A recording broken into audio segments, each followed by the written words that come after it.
Hey everyone, I thought I'd finish off this beautiful Shabbat day with another scripture reading recording. We're now up to Truth Scriptures to Anak, Barashiyt, son named Genesis chapter 43.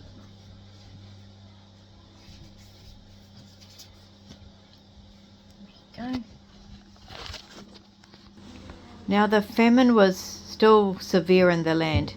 It came to be that they had eaten up the grain which they had brought back from Matzah, and their father said to them, "Go back to Matzah again and buy us a little food."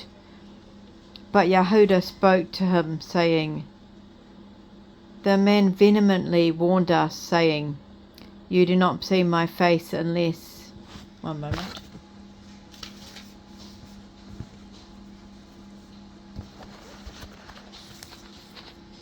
"Your brother is with you.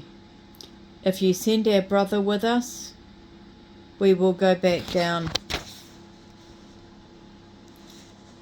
and buy food for you.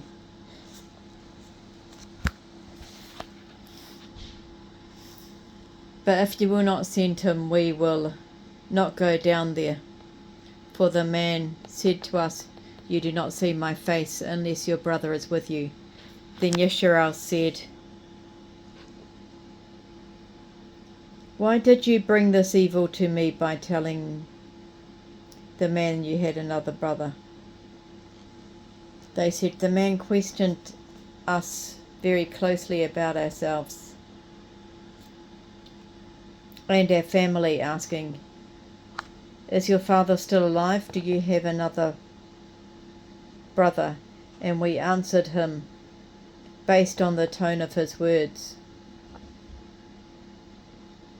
How could we know that he would say, 'Bring your brother back here'?" Yehudah said this to his father, Yisrael, "Send the boy with me, and we will arise and go, so that we may live and not die, both ourselves, you, and also our little ones. I will guarantee his safety. You can hold me responsible for him if I do not bring him back to you and set him before you. Then let me bear the blame forever. If we had not delayed, truly by now we could have returned a second time." Their father Yisrael said to them, "If this must be, then do this. Take some of the best fruits of the land in your bag and carry them back to the man as a gift. Take a little balm and a little honey, some spices and myrrh, nuts and almonds. Also take double the money back with you, and return the money that was put in the mouth of your sacks. Perhaps it was a mistake. Take your brother also and quickly go back to the man at once. May El Shaddai give you compassion before the man, so that he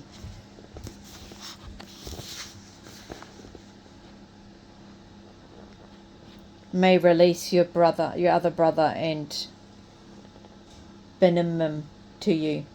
As for me, if I am left childless, then I am left childless." So the men took the gifts, and they took double the money back with them, and took Benjamin also.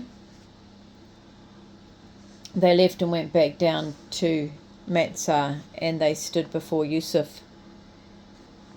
When Yusuf saw Benjamin with them, he said to the steward of his house, "Bring the men into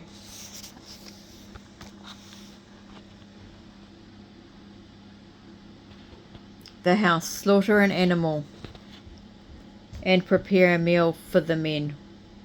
We'll eat with me at noon." The man did as Yusuf told him. The man also brought the men into Yusuf's house. But the men were afraid, and they said, We are brought into the house because of the money that was returned in our sacks the first time, so that he may retaliate against us, overpower us, and take us for slaves, along with our donkeys. So they came near to the steward of Yusuf's house, and they spoke to him at the door of the house, and said, "O my master, we indeed came down the first time just to buy food. It came to be when we came to the lodging place that we opened our sacks and saw each man's money in its full weight. It was in the mouth of each sack. We have brought it back again in our hand to you. We have brought some other money in our hand to buy food. We do not know who put our money back in our sacks." The steward said, "Peace be with you, fear not. Your allure and the allure of your father has given you treasure in your sacks. I put the money back there." Then he brought Shama out to them. Next the man brought them into Yusuf's house and gave them some water, and they washed their feet, and he gave their donkeys feed. They prepared the gifts for Yusuf's arrival at noon, for they heard that they were to eat there. When Yusuf came home, they brought him the gifts which they had brought into the house, and they bowed themselves down to the ground before him. He asked them about how they were doing, and said, "Is your father well? The old man of whom you spoke of, is he still alive?" They said, "Your servant, our father, is well, and he is still alive." Then they bowed their heads down, prostrating themselves before him. When he lifted his eyes, he saw Benjamin, his brother, his mother's son, and said, "Is this your youngest brother of whom you spoke to me about?" Yusuf said, "May Allah be compassionate on you, my son."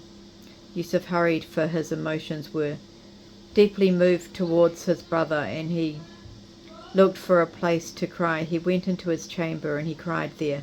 Then he washed his face, came out and controlled himself, and said, "Serve the food." They set him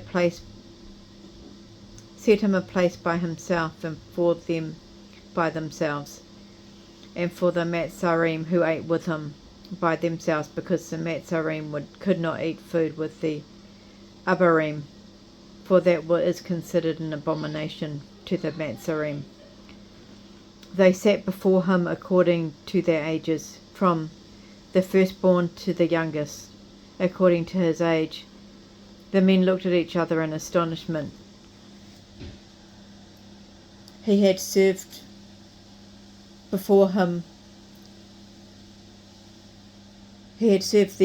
him, but Benjamin's food was 5 times as much as any of theirs. They feasted, they drank, and were merry with him.